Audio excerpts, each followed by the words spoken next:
So I am currently at college in the middle of a national pandemic, and I thought I'd talk a little bit about how I got here. So earlier, about April, May, my college actually made the decision that we were going to come back to campus, or at least in some capacity. And the entire time I basically doubted that.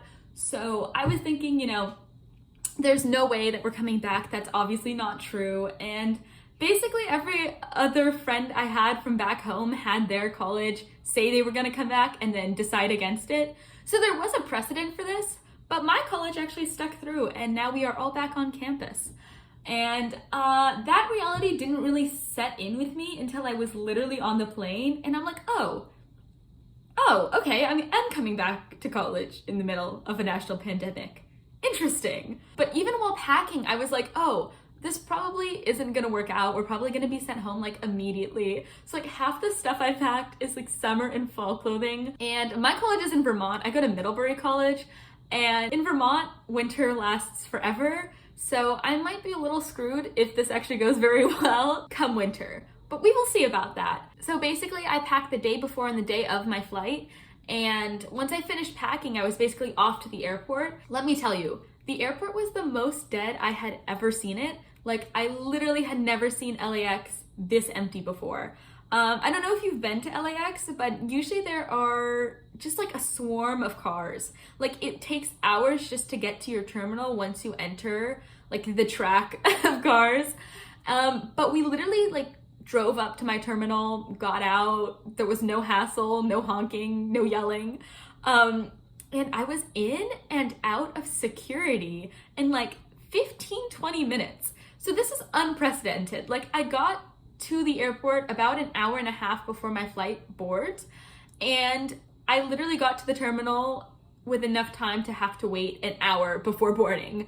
So it went really quickly. One thing I will say is, despite the fact that American Airlines, which is what I flew on, requires people to wear masks, a lot of people were not wearing them right. A lot of people had them under their nose, like just covering their mouths, which is that's not how you wear a mask. But there were so many people who just had it under their nose, and I'm like, what's the point? You're just like, why? Like, that doesn't make any sense. Like, what are you trying to prove? But yeah, other than that, it went pretty well. I got on my flight and I got a little baggie of goodies, which were basically like what we would normally be handed out during the flight, but at the beginning. There was a water bottle in it. There were a bag of nuts, because of course it's an airline. And then there was like little sanitizing wipe, I guess, for your hands or maybe your seat. I don't know, just to have. One thing I will say that I was a little disappointed in is that American Airlines does not social distance on the flight. So the middle seat of every row was filled. Like, it was a full flight. And that is a little bit nerve-wracking, just because, I mean, there's no social distancing. There's just none. Like, it is very dangerous. Hopefully I didn't freaking get corona on that flight. But other than that, it went, as well as it could to fly in the middle of this basically national crisis. I had no delays, which is like a new experience for me while flying. I think it's because there's not enough like flights happening for there to really be delays, evidenced by the empty LAX. Like, I just don't think enough people are flying for them to really have to delay flights. But it went very smoothly. I had a transfer halfway through, and like that went fine. And then once I got to the Burlington airport is already small and like very calm, but it was even calmer than usual. Like, there was basically nobody there other than like the college students. I actually saw some of my friends, and we got to socially distance, catch up, and then basically wait for the shuttle that my college provided to arrive. One thing I will say is that though my college did provide shuttles, there was an issue where there weren't really enough for students who were flying in. So I had some friends that had to wait till like 5 p.m. for shuttles when their flights got to the airport at 1 p.m., which is a little bit disappointing because that increases the amount of time you spend in what is essentially one of the most high traffic and dangerous areas in an airport. But other than that, it went really well. Like, the shuttles were so nice. They were free, which normally they aren't, so I was very glad that they were free. And they were incredibly well social distanced. Like, they blocked off every other row, and then only one person was allowed per row that wasn't blocked off. So it was very well spaced out. Like, I didn't feel at all like in danger of catching anything. And it took us directly where we needed to be on campus, the testing facility. So once we got off the shuttle, we were actually asked to bring our luggage to this outdoor area and label it. And my college did this great thing where they took our luggage to our dorms for us, which I was so thankful for, because a lot of East Coast liberal arts colleges have a lot of students from the East Coast, basically, obviously, but that means that they can drive and their parents can help them unpack. I didn't have that coming from the West Coast. If they hadn't had that service where they brought the luggage to your room for you, I would have had to have lugged my luggage basically from the other end of campus to my dorm room, because my dorm room is on the opposite side of campus from where they were testing us.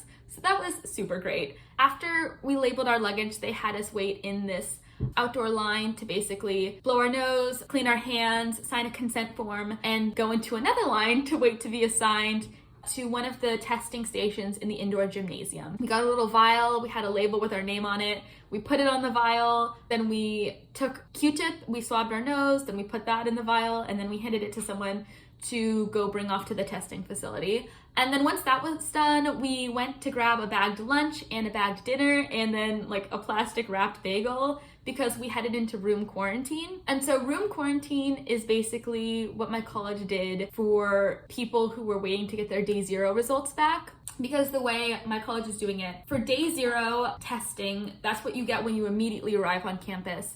And then you have to room quarantine until you get a negative test result. And then day 7, you take a second test.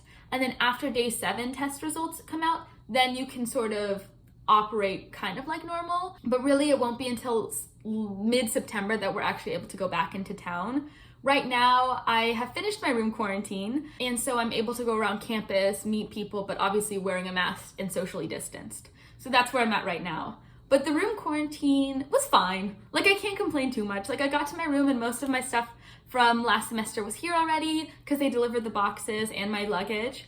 And so I basically just unpacked and then spent my time, you know, watching MASH, playing a video game. I'm playing L.A. Noire right now, and then just waiting for my delivered meals. The delivered meals weren't bad. I can't complain too much.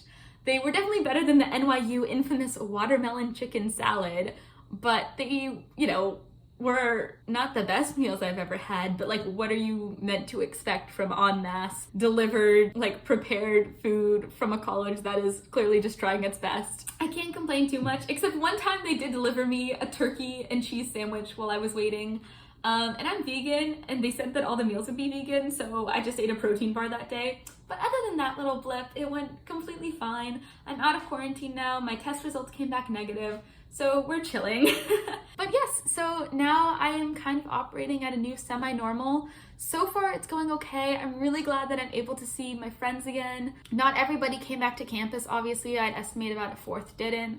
The thing is, as much as on campus, you know, is a valid option, and for me, it was definitely the best one because it was cheaper for me to come back to campus than it was to stay home. There's different reasons for everybody to decide to leave or stay. I think right now, more than ever, we have to just practice compassion because this is a really difficult time for everybody. So I think that I'm very lucky that my college is taking this seriously and they're trying their best, obviously. And so far, only one test has come back positive, and that was a day 0 test, so they immediately put them into full-on quarantine and then quarantine everyone they came into contact with. Hopefully this goes well. I will keep you guys updated on it. I mean, this is probably going to be the most interesting and weird semester ever, pretty much. So far, it's going well, and hopefully it continues that way.